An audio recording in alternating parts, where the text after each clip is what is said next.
हूँ आपके साथ संवाददाता भावना सिंह और आप देख रहे हैं टाइम इंडिया टीवी नेटवर्क। मैं आशा करती हूँ कि मेरे सभी दर्शक बहुत ही अच्छे हाल में होंगे।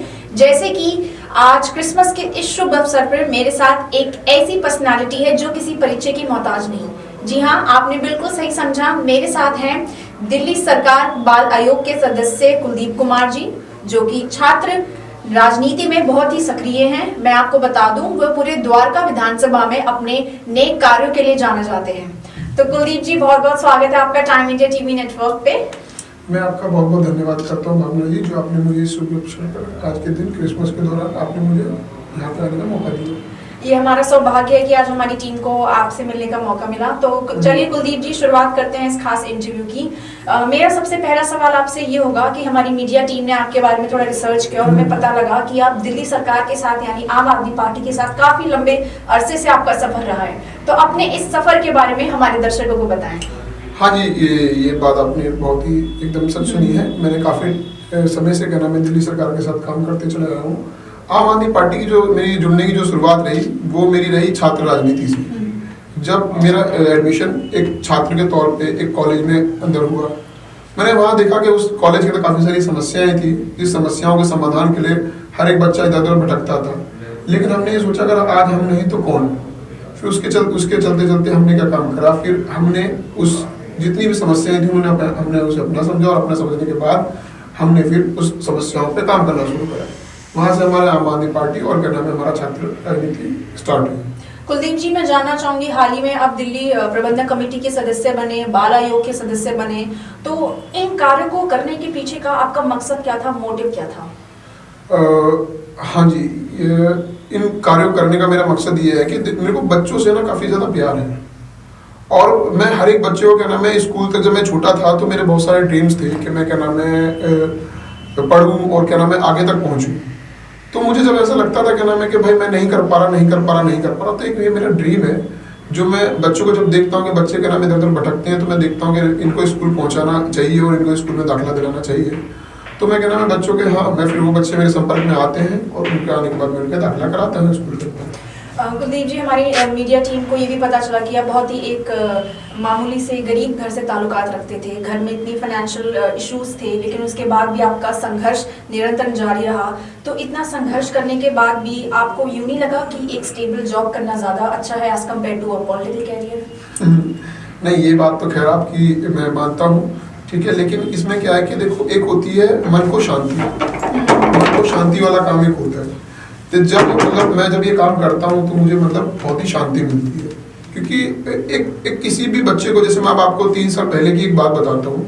जैसे एक लड़की मेरे पास आई, कह रही कि भैया मुझे किसी भी स्कूल में दाखिला नहीं मिल रहा है। तो मेरे पास आई, मैंने क्या नाम है उसका एडमिशन कराया, लेकिन उसका जो रिटर्न जो गिफ्ट था मेरे लिए वो था एक चॉकलेट और एक पेन। वो मेरे लिए मतलब बहुत बड़ी अचीवमेंट थी और वही चीज़ क्या नाम है मेरे दिल को एकदम खुशी, मतलब एकदम मैं अंदर से बहुत ज़्यादा खुश हुआ।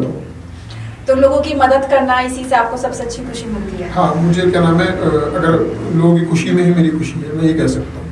तो अब तक आगे अगर मैं आपके फ्यूचर प्लान्स, फ्यूचर एंडेवर्स के बारे में जानूँ, तो आप दिल्ली सरकार के साथ जुड़ के क्या आप कहीं राजनीति में कदम रख रहे हैं किसी पॉलिटिकल पोस्ट के लिए, या फिर कैसे? बिल्कुल, क्या नाम है अगर हमारी सरकार चाहेगी, क्या नाम है अगर हमारे काम उनको अच्छे लग रहे हैं और हमारे काम तक पहुँचते हैं, तो कहीं ना कहीं लगता है देखो हर एक राज मतलब जो भी क्या नाम है इस फील्ड में आता है उसका सबसे बड़ा मकसद ये होता है आगे कहीं ना कहीं जाके पहुँचे। तो मेरा भी जाहिर सी बात है कि कहीं ना कहीं मकसद है कि कहीं ना कहीं पहुँचे हम जाके, और कहीं ना कहीं और अच्छी बात है कि क्या नाम है आज हम इस मतलब दिल्ली प्रबंधन कमेटी के सदस्य हम थोड़े कम लोगों की मदद कर पा रहे हैं, लेकिन आगे जैसे उन्नति होगी उसी हिसाब से क्या नाम हम और भी लोगों के हमारे दायरे बढ़ेंगे तो हम ज़्यादा लोगों की मदद कर सकते हैं। तो अपने इस पॉलिटिकल कैरियर में आप किसे अपना आइडल मानते हैं? किसी मिनिस्टर को, सुपरस्टार को, या किसे? एक्चुअल में आइडियल मैं अपना आइडियल मानता हूँ अरविंद केजरीवाल जी को, और दूसरा क्या नाम है मैं दूसरा मानता हूँ मनीष सिसोदिया को, और तीसरा मानता हूँ मैं राजेंद्र पाल गौतम जी, जिनसे मुझे काफ़ी प्रेरणा मिलती है। एजुकेशन डिपार्टमेंट में सबसे ज़्यादा प्रेरणा मिलती है मनीष सिसोदिया जी से, और जो सोशल वर्क के काम करने को जो प्रेरणा मिलती है वो मिलती है राजेंद्र पाल गौतम जी से। लेकिन इन सबका जो निचोड़ एक जो मतलब शक्ति मिलती है वो मिलती है हमारे को अरविंद केजरीवाल जी से। उनसे मैं बहुत ज़्यादा सीखता हूँ। ठीक है। तो कुलदीप जी, तो आने वाले समय में जैसे कि आपने कहा कि अब दिल्ली सरकार आपको मौका देती है, तो आप यूं ही उनके साथ अपना सफर आगे जारी रखेंगे। और इसके अलावा कुछ आपके और फ्यूचर प्लान्स, आपने कुछ सोचा हो बाकी के लोगों के लिए कुछ करने का, कुछ स्पेशल प्लान्स आपके नए साल के लिए? नए साल के लिए फ्यूचर प्लान्स तो मेरे फिलहाल ये हैं कि क्या नाम है कि जैसे जैसे क्या नाम है, पहली बात तो मेरे को एजुकेशन को जो सिस्टम है, हालांकि हमारी गवर्नमेंट जब से आई है दिल्ली में, जब से आम आदमी पार्टी की सरकार आई है, उन्होंने एजुकेशन पे बहुत ज़्यादा काम करा है। जैसे आप द्वारका में कई सारे स्कूल देखेंगे तो एकदम स्कूल ऑफ एक्सीलेंस देखेंगे। द्वारका में सेक्टर 2 का एक स्कूल है, द्वारका सेक्टर 2 का जो स्कूल है बिहाइंड भास्कराचार्य कॉलेज, आप देखेंगे क्या नाम है वो कॉलेज से भी काफ़ी ज़्यादा अच्छा स्कूल है। तो यही नहीं क्या नाम है, हमारी सरकार स्कूल तक बच्चों को नहीं छोड़ देती है। हमारी सरकार ने कई सारी स्कीम्स भी निकाल रखी है, जैसे जय भीम मुख्यमंत्री प्रतिभा विकास योजना। किसी बच्चे को अगर जैसे मेडिकल फैसिलिटी, मतलब जैसे कोई बच्चा 12th पास हो जाता है तो 12th पास होने के बाद हमारी गवर्नमेंट उसे छोड़ती नहीं। हमारी गवर्नमेंट कहती है कि भाई आप आइए, आपका अगर इंटरेस्ट यूपीएससी में तो आप यूपीएससी क्रैक करिए।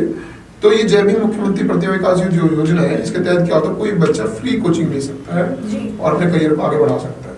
तो मेरा यही है कि बच्चों को आगे से आगे मतलब लेके जाना और एजुकेशन में और जितना अच्छा कर सकता हूँ आप करेंगे। हाँ जी। तो अब चलते चलते जो दर्शक आपको इस वक्त देख रहे हैं, नए साल के लिए कुछ उन्हें एडवाइस, अपना कुछ सजेशन आप उन्हें देना चाहेंगे कुलदीप जी? हाँ, मैं बिल्कुल देना चाहूँगा आपके चैनल के माध्यम से। मैं ये कहना चाहूँगा कि देखिए, आपको नववर्ष की हार्दिक शुभकामनाएं, ठीक है। और मैं ये कहना चाहूँगा आप सबसे कि देखिए, आप लोग जो है एक जब फोन खरीदने की बारी आती है तो आप बड़ा सोच विचार खरीदते हो, बहुत सोच विचार करते हो कि जब आप फोन खरीदते हो तो। लेकिन जब आपकी सरकार चुनने की बारी आती है, लेकिन जब आपके अधिकार चुनने की बारी आती है तो पीछे आप उसमें सोचते नहीं है बिल्कुल भी। आप बिल्कुल भी ये नहीं सोचते कि हम इस बंदे को चुनेंगे तो क्या हमारे को परिणाम मिलेंगे, और ये बंदा जब आएगा तो हमारे करियर के साथ क्या खेलेगा। देखिए क्या नाम है, जिस तरीके से हमने सरकार को चुना था, वो सरकार क्या नाम है आज किसानों की नहीं सुन रही है, छात्रों की नहीं सुन रही है, और मतलब किसी को समझ नहीं है। तो मैं आपसे सिर्फ यही कहना चाहूंगा, आने वाला साल आप प्लीज जितना फोन खरीदने में सोचते हैं उतना क्या नाम है आप प्लीज क्या नाम है सरकार चुनने में भी सोचिए, क्योंकि सरकार आपका भविष्य है, आपके बच्चों का भविष्य है। तो ये थे मेरे साथ कुलदीप कुमार जी, जाने माने छात्र नेता। कुलदीप जी, बहुत बहुत अच्छा लगा आप टाइम इंडिया के स्टूडियो में आए और हमारे दर्शकों से आपने अपना खास इंटरव्यू दिया।